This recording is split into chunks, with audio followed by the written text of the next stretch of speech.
बर्बरीक ने अपनी माँ से युद्ध कला सीखी थी।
बर्बरीक देवी शक्ति का बहुत बड़ा भक्त था। एक बार बर्बरीक ने देवी शक्ति की कठोर तपस्या की। बर्बरीक की कठिन तपस्या से देवी शक्ति वहां प्रकट हुई।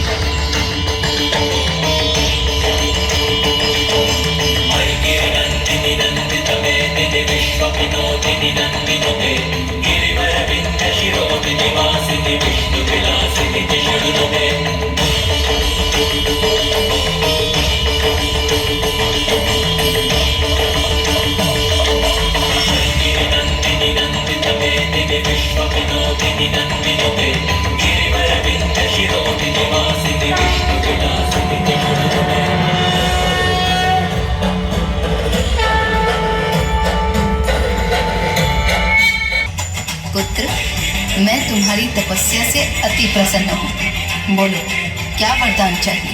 माते, आपने तो मुझे दर्शन देके ही कृतार्थ कर दिया।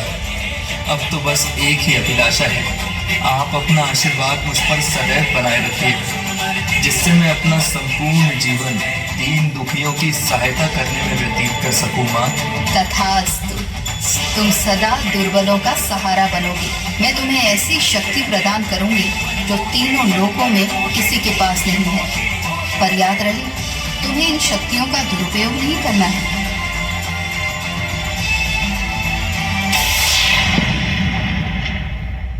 माँ, मैं भी कौरव पांडव के युद्ध में जाना चाहता हूँ।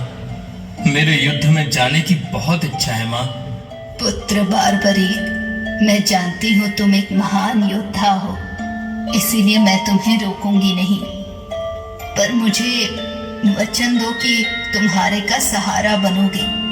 तुम युद्ध में हारने वाले की तरफ से ही लड़ोगे। मैं आपको वचन देता हूँ माँ कि मैं युद्ध में हारने वाले की ही तरफ से लड़ाई करूंगा। अपनी माँ को वचन देकर बर्बरीक ने घोड़ी पर सवार होकर और देवी शक्ति के दिए हुए 3 बाणों को लेकर रवाना हो। प्रचंड बोल मस्तकों के झुंड, आज चंद्र की घड़ी की तुम गुहार दो।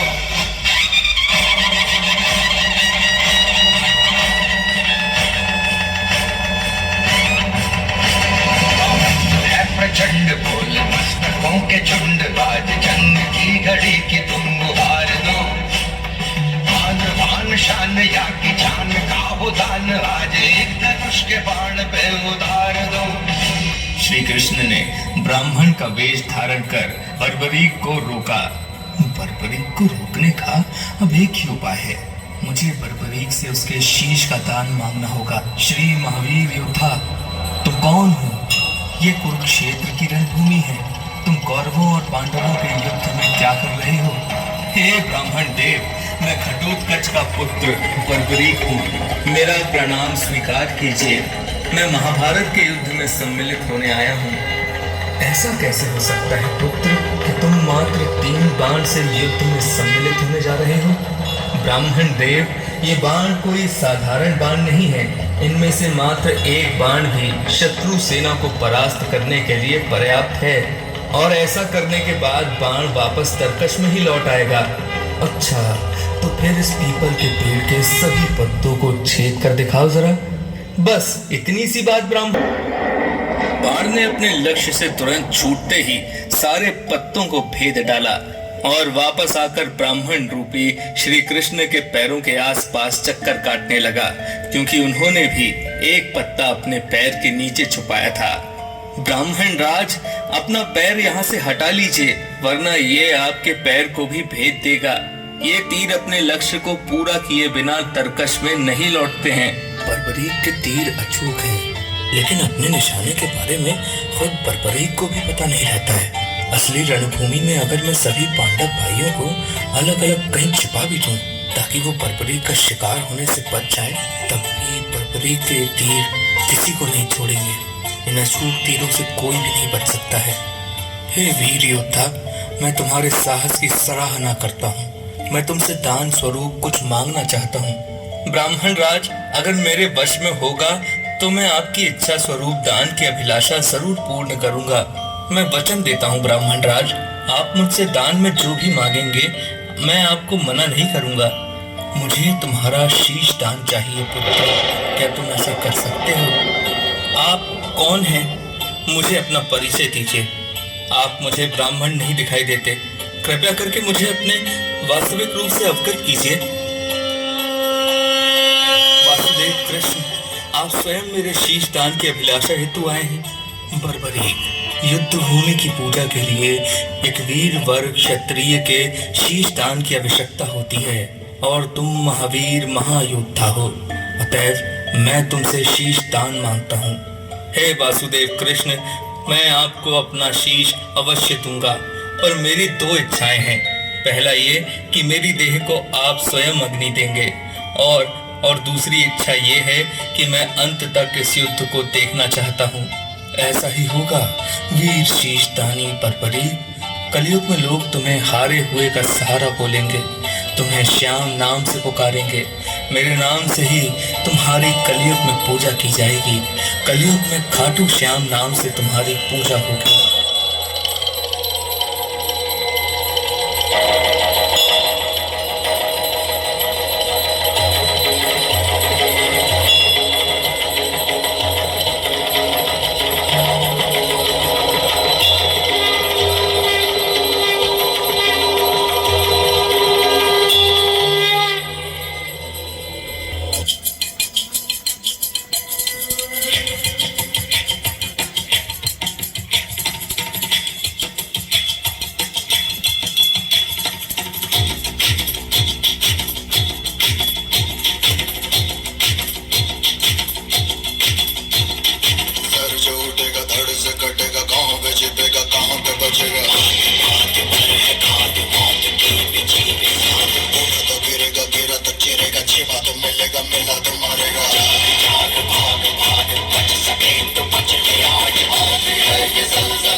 आज सारी रात क्या पता मैं कल रूठा।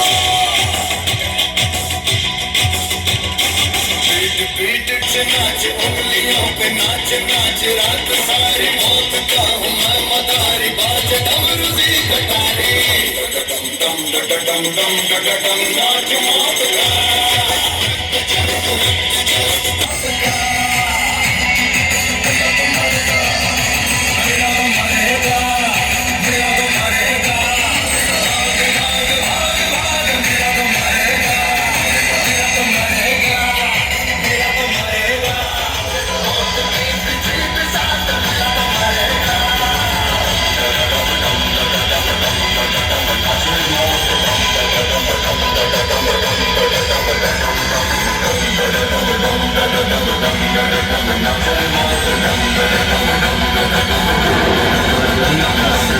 युद्ध भूमि के समीप ही एक पहाड़ी पर सुशोभित किया गया, जहां से बर्बरीक ने महाभारत का संपूर्ण युद्ध देखा।